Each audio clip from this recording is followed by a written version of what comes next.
Hello, hello, hello.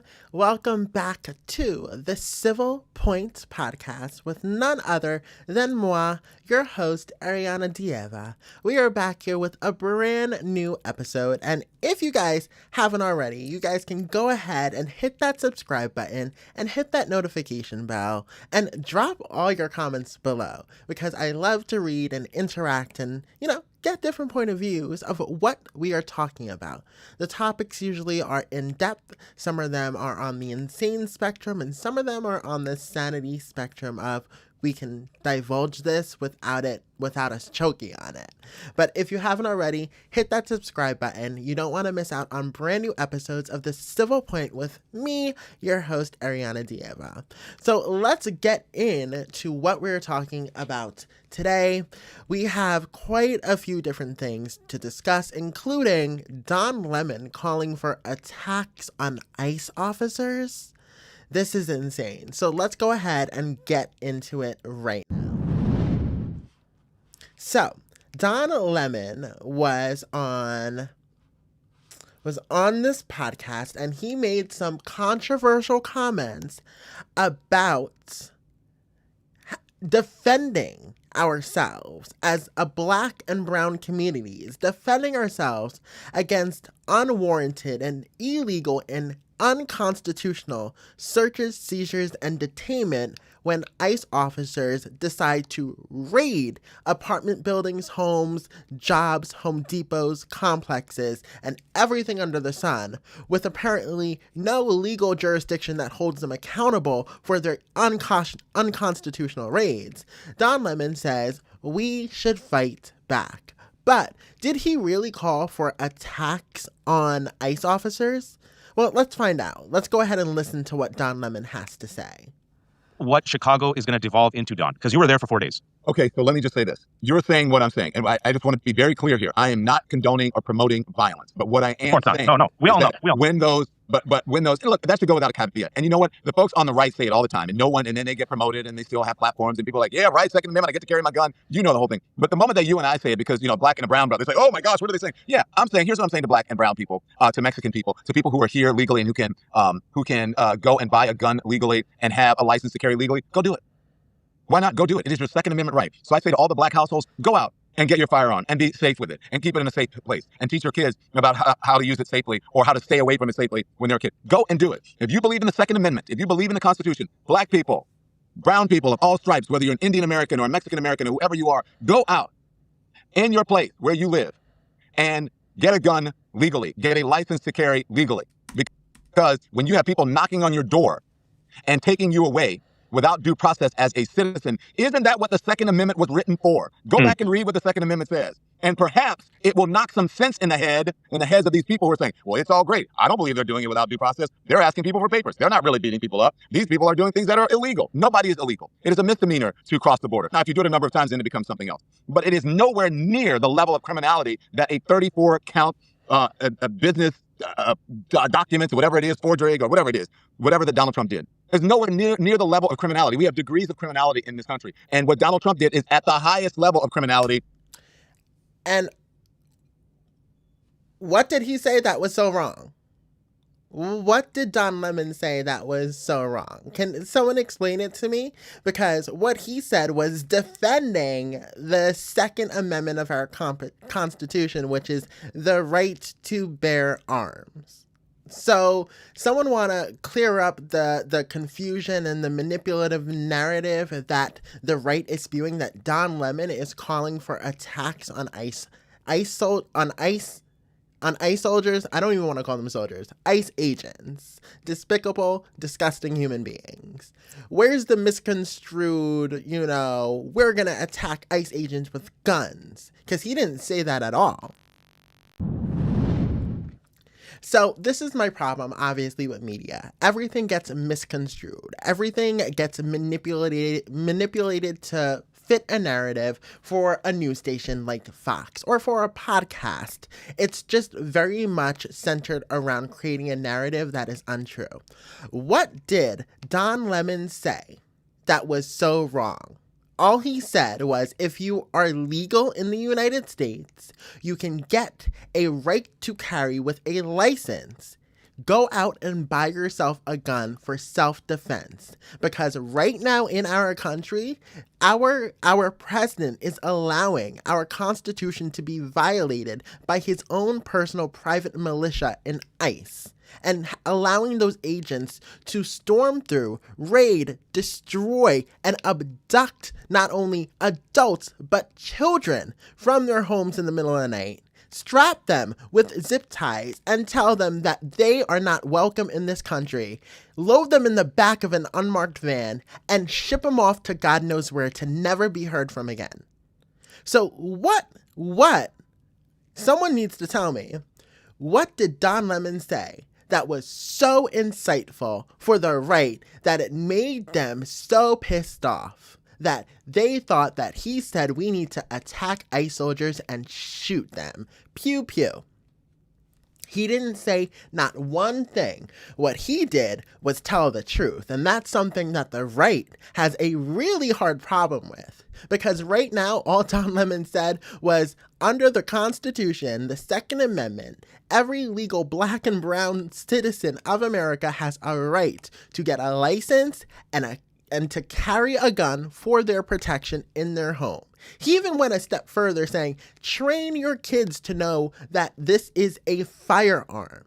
Train your kids to know that you need to put it in a safe space where it cannot be touched or accessed by kids. So I'm sitting here very much confunkled about where Don Lemon said that we're supposed to attack ICE agents. No, what he said was that if an ICE agent breaks into your door unwarranted with no warrant, then you have the right to defend yourself. That is exactly what the Constitution, that is exactly what the Second Amendment says and states.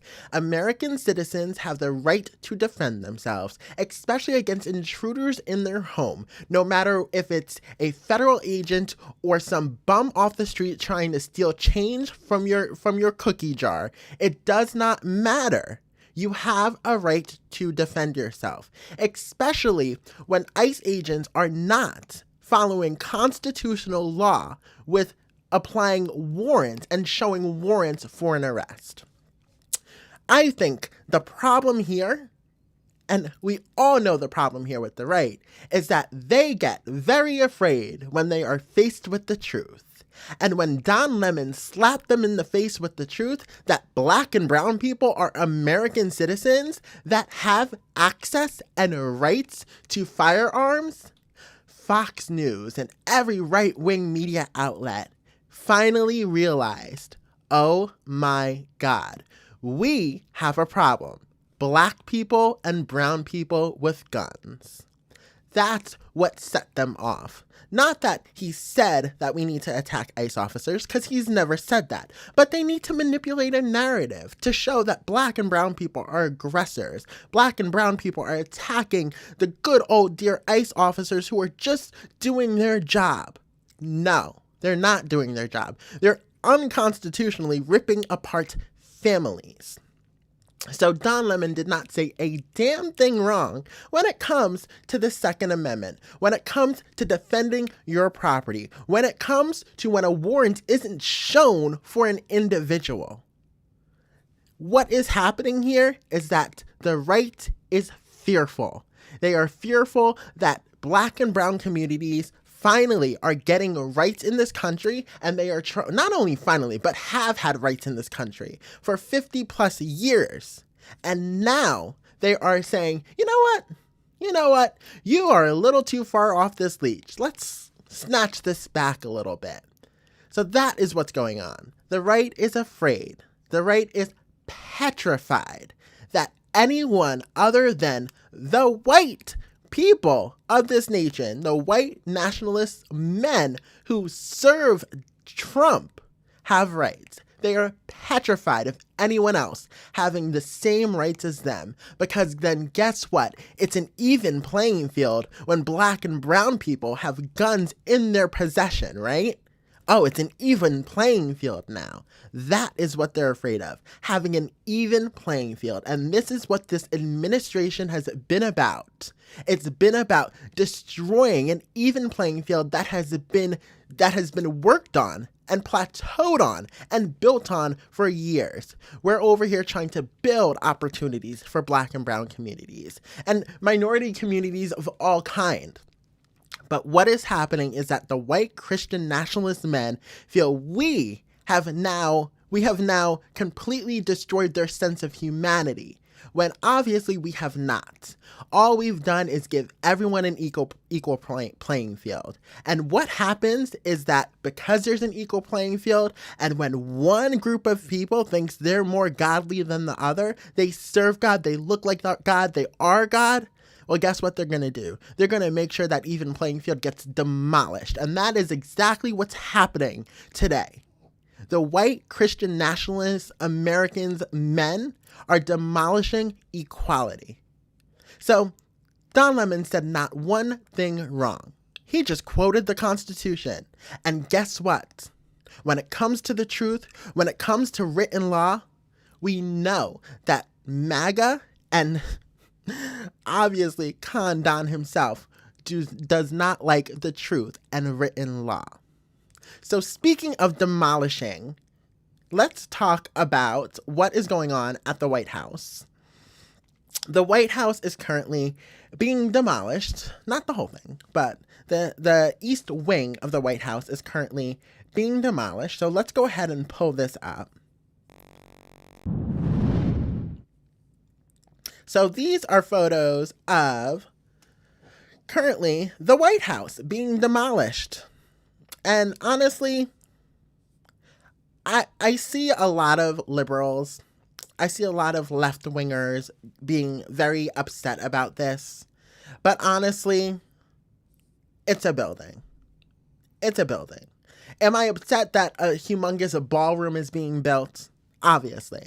Is Donald Trump really going to pay for that ballroom out of his own money, out of the goodness of his own heart? Absolutely not. He is not. But I'm not affected by this ballroom being built. Is it egregious? Is it gross? Is it tacky? Absolutely. Why does the United States need a ballroom? I mean, that's something you saw in 19th century kingdoms. You know, in America, we don't support this grotesque, overly greedy faction of fascism that's taking place that awards the wealthy and removes the riches from the poorest Americans and funnels them up to the wealthiest. So the ballroom is just a representative of not only a destruction of not just a destruction of Americans, but an upheaval and a solid monument of what America is going to be and what America is going to stand for. The fact that a ballroom is being built on American soil at our White House that is supposed to serve the people shows nothing but a great disrespect to the everyday working American. Not just American people, but the everyday working American. Because it's showing that you will not have access to this ballroom, but the elites will have access to this ballroom. You think any everyday American is going to be invited to that egregious, gross, disgusting, tacky ballroom? Absolutely not. That is going to be a room and a party for elites. Not for everyday working Americans like myself, not for everyday working Americans like you, not for everyday working Americans like farmers who are being screwed by Donald Trump in regards to beef prices and beef competition. No, it's not going to be for Americans, everyday hardworking Americans. It's going to be a symbol of grotesque greed when it comes to our nation and who this nation truly supports, when they funnel the wealth from the bottom of American citizens to the tippy top wealthy American elites, the billionaires. So again, I don't have an issue with the demolition of part of the White House, the East Wing. What I have a problem with is what that ballroom represents. It represents where our country is going. And where our country is going is not what our country has stood for the last almost 250 plus years. It stands for nothing but greed. It stands for nothing but incompetence. It stands for nothing but a royal treatment that does not exist in America. Because we, as American citizens, don't prioritize these wealthy Americans, these billionaires, these elites, these tech oligarchs over our everyday neighbors, over our nurses, over our healthcare workers, over our farmers, over our teachers. Yet we have the money to build a ballroom. Now, many people say that Trump is going to pay for this ballroom himself. But I don't think a damn dime will come from Trump himself to pay for a luxury, tacky ballroom. I just don't. I don't think it will. I don't think that his own personal money is going to come to build this ballroom. Because isn't it funny how he's now demanding the Department of Justice funnel him $230 million for damages, for investigations, for his wrongdoings? Isn't that a little ironic? Isn't that a little bit coincidental timing? The ballroom is going to cost $300 million, which is probably an exaggerated amount. And now he's asking the DOJ to pay him $230 million. It's giving extortion. It's giving nothing but an exorbitant amount of criminal conduct when it comes to this administration. So again, I have no problem with this ballroom being built. I don't give two shits about it. I don't care whichever president, past or future, added on to the White House. It's not really my forte. It's not something that bothers me. What bothers me is what that ballroom symbolizes. It symbolizes oligarchs, autocrats, and dictatorship versus the White House, which is significantly going to be almost the same size as the ballroom, which is the House of the People. So that's what pisses me off about the ballroom. But let's go ahead and move on here because I did want to touch on something else. And that is Paul Ingrassia. So when we heard about Paul Ingrassia, Politico went ahead and they leaked and broke some leaking text messages from Paul Ingrassia from his personal text threads. And obviously, it's about racism, anti-Semitism, all of this nature when it comes to Paul Ingrassia. And lately, it's been a lot of leaked texts between the Republican and the right side of the aisle because the Republicans and the right obviously support white supremacism and denounce any sort of religion, any sort of demographic, any sort of community that doesn't support them, that doesn't align with them, that doesn't look like them, because they want to eviscerate anyone who does not look like their ethnocentric view of the world. And these text messages that keep being leaked in the media show it.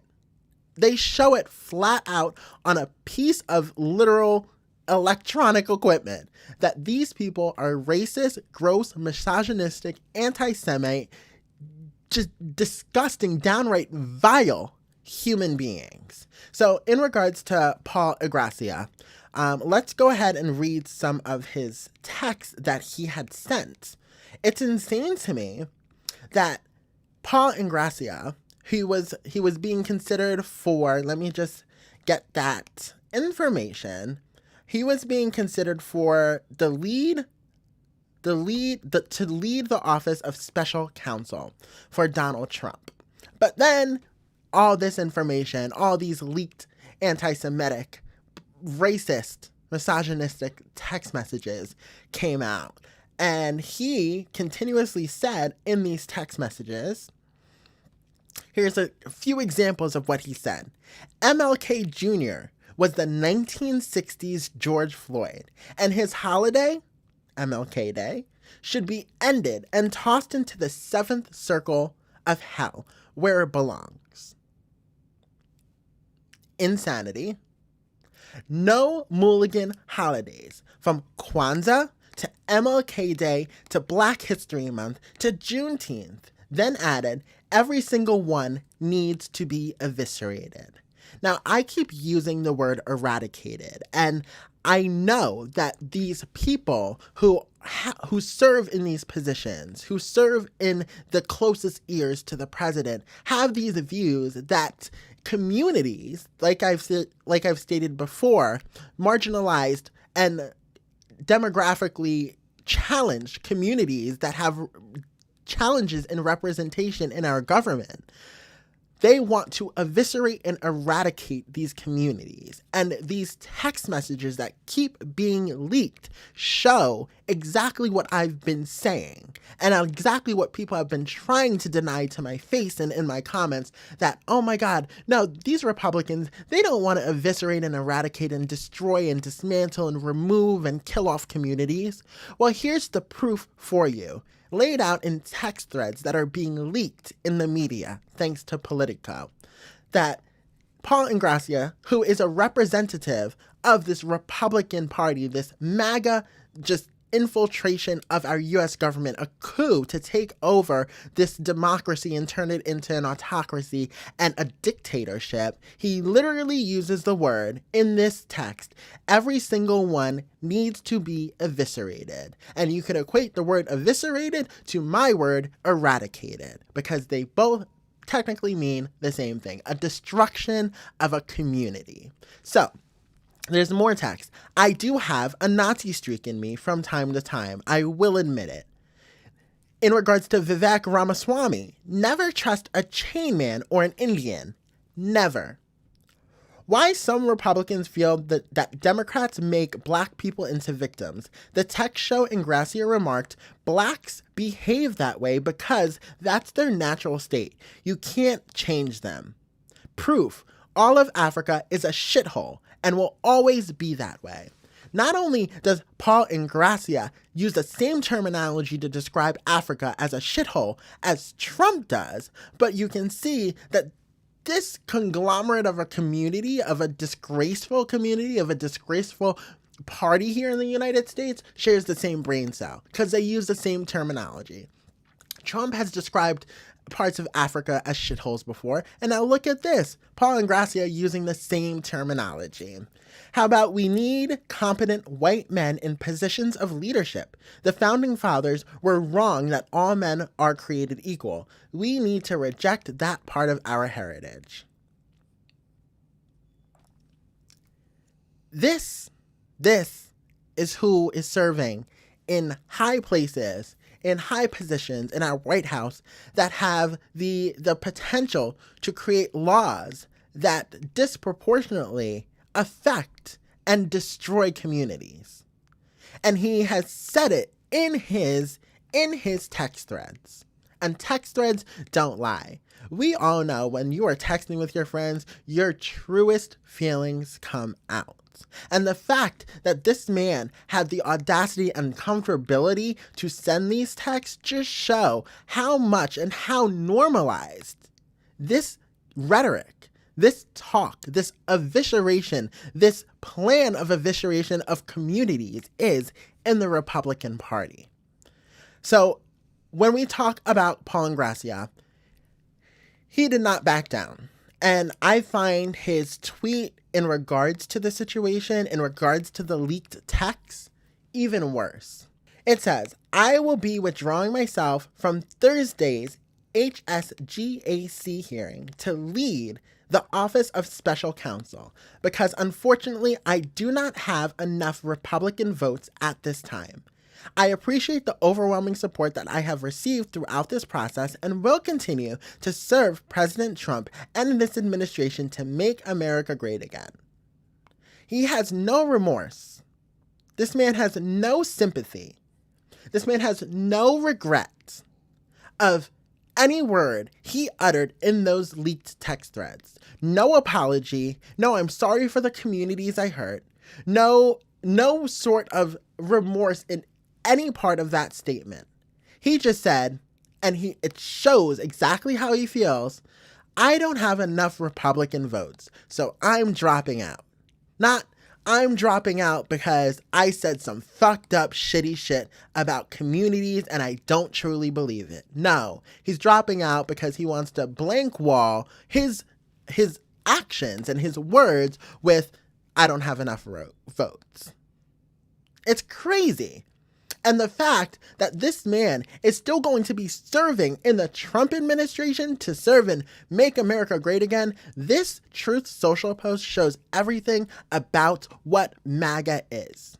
What MAGA is a racist demographic of white nationalist Christians who believe every other community is unreliable and unsuitable to be in the United States as an American citizen with the same rights as the white nationalist Christians. In those texts, eviscerate these communities. That is what MAGA believes. And if you don't believe it, well, look at the damn texts that say it. It is the proof, it is the evidence, it is the timeline, it is the receipts. It's everything you need to understand that this movement is no longer some positive movement to make America great again. It's a positive movement, which we all know is a negative movement. It's a destructive movement to destroy America's democracy and bring us back to the 1800s, where slaves were being brought into the United States with no rights, no clothing, on boats with diseases. That is where they're trying to take us back to. But we won't go back. I can guarantee that. So let's move on here because I want to continue talking about the racism that plagues the right, that people want to turn a blind eye to. And these commentators, these podcasters, these politicians, the President of the United States continues to use rhetoric that destroys and alienates and demonizes marginalized communities on the daily. So let's go ahead and look at this tweet here from Matt Walsh. So he was responding to this tweet from Mehdi Hassan. Sorry if I mispronounced the name. But here we go.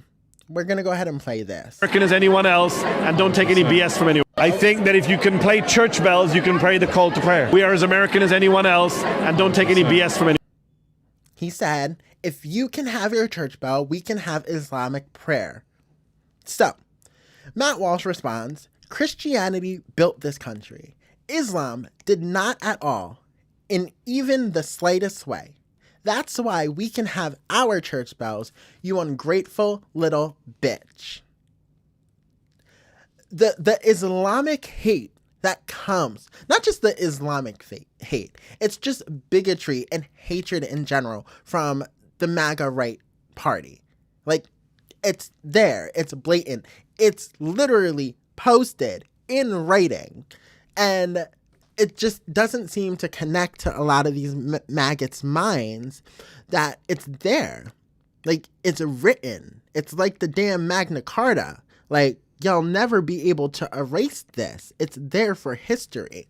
So when we talk about Matt Walsh, when we talk about Paul Ingrassia, and a few more others that I'm going to get to, it's really just hard to sit here and intake this every day while these people still have platforms to display their racist rhetoric with no accountability for the words they're saying that really truly look to radicalize white men to destroy the same communities they are posting about. So when Matt Walsh wants to sit here and talk about Christianity built this country. Christianity is destroying this country. American Christianity is destroying the melting pot and cultures that belong in this country, because this country was founded on the rights of the people, of the rights on American soil for everyone to exist and pursue a life of happiness. And most importantly, liberty. The word liberty is very important. Freedom from persecution of your religion, persecution of your sex, persecution of who you love. We are free to do anything we please as long as it does not hurt other people. So for Matt Walsh to sit here on X and continue spouting his disgusting racist Islamic phobia hate, it's just like, it's unfathomable that these people still have platforms. Same with Laura Loomer. She's tweeting, ban all Islamic immigration. These are people that have the president's ear. These are people that contributed to the president becoming the president. These are people that are contributing to a fascist regime takeover of the United States. These are people that have bona fide, solidified, in writing tweets and posts and text threads about how much they hate every other group other than white Christian male nationalists. So when is the American public that is not the white male Christian nationalists going to stand up and say, enough is enough with your posts? Enough is enough with you infiltrating our government to destroy and rip away our civil rights? When is every other demographic that these people do not support, that these people want to eviscerate, finally going to stand up and say, today's the day that America stands for everyone, not just some white Christian extremist nationalist group that wants to destroy and eradicate communities because they believe in some mythical book that says they are the chosen one. Then again, every goddamn religion feels like they're the chosen one to God. But here's the thing. American Christianity tends to take it a step further when it comes to the repeal of freedoms and actual bodily autonomy for women, freedoms for, black men, freedoms for black women, freedoms for every other demographic of person get to be destroyed in the name of the Bible. That's what the problem is with American Christianity. They get to destroy and eviscerate communities with saying, well, God and the Bible says we can do so. It's the dichotomy for me, because doesn't your Bible preach you need to love thy neighbor, but somehow it also preaches you need to destroy and eradicate communities? Make it make sense to me. Like, I am truly lost. And if anyone in the comments can put down how the two make sense, how the math is mathin' for you, please do so, because it's confusing the fuck out of me. And it's something that I've always been confused about. So we're going to go ahead and move on here. But MAGA is turning on Trump, obviously. We know it. We see podcasters starting to turn on him, such as Joe Rogan. We see influencers starting to turn on him, as well as Tomi Lahren, or Lahren, sorry, that's her name. Also starting to turn on Trump here. So thanks to, let me get this up here, Alex Cole, he posted a whole receipt for Tomi Lahren because she wrote a tweet. Why the actual fuck would we buy Argentinian beef? Our American ranchers are getting crushed already by cheap shit foreign beef imports. The meat packers are already undercutting our American producers as it is. This is an outrage. American beef. So, there's a whole beef debacle going on in regards to Argentina, what they're being able to import, the deals that Trump has made with Argentina that basically fucks over American farmers, as well as just destroys any sort of economic growth that can come from our farmers. But not only that, but the domestic farming production is going to be shrunk, as the beef will be just destroyed. As well as now we're going to be importing Argentinian beef, where we don't know where that beef is coming from, how it's packed, how it's actually cared for, let alone if there's any diseases in that meat that's coming into and being imported through our ports.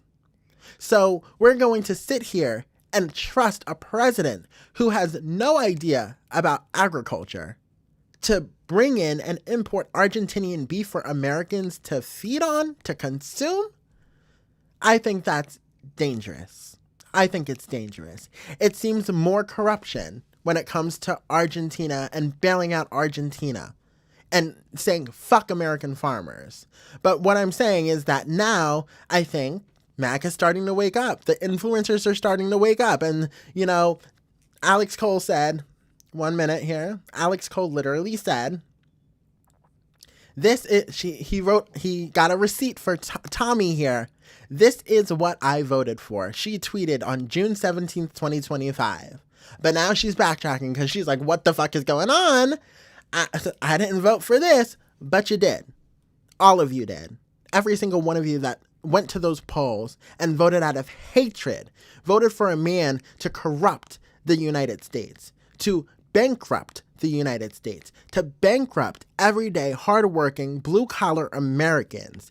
We told you what would happen. We told you how his presidency or his second presidency of Trump would affect so many industries in the United States. And now look at this. Our farmers are being affected and have been affected over the last few months of his presidency in regards to farming and agriculture. So many industries have been affected. Job rates and unemployment is climbing. Inflation is still significantly increasing at a steady rate. And yet he sits on his podium at his desk in the Oval Office stating everything is just A-okay. He wants you to believe a false narrative because that's all he's been able to put out since he's been in his second presidency. He wants you to believe everything is okay. He wants you to believe the golden brick road is steady and you can walk on the path and get to the wizard. But the truth is, there are fires all around it. And right now, the fires are hitting everyone. And those fires that you voted for, you are going to feel now. That is what's happening. And this is what happens with Tomi Lahren. She's saying, I didn't vote for this now, but we told you what would happen. Kamala told you what would happen. Biden told you what would happen. Biden put a forewarning in regards to our American forces and said, you serve the Constitution, not a president. And he warned us what was going to happen when Trump wants to now use military force and just invade cities who don't have riots and extreme protests that end in just brutalization. Biden warned us. Kamala warned us. Every news station warned you guys what would happen. And now you're at the, okay, we're going to find out part. Because now you're being affected. And Tomi Lahren isn't the only one that's sitting here saying, you know, shit, what the fuck is going on? It's everyday workers too. It's not just these podcasters. It's not just these news anchors. It's not just people that have voted for him in the upper echelon that dictate the public's perception and manipulate the public's perception. No, it's everyday workers who are feeling it too. So altogether, everyone is feeling the harsh reality of a second Trump presidency.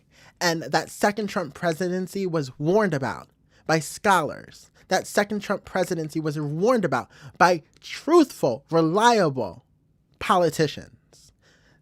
That second presidency was warned about by our former president, Joe Biden, by our former vice president, Kamala Harris. It was warned about so many times. And y'all just voted with hate. And now we are here because of you.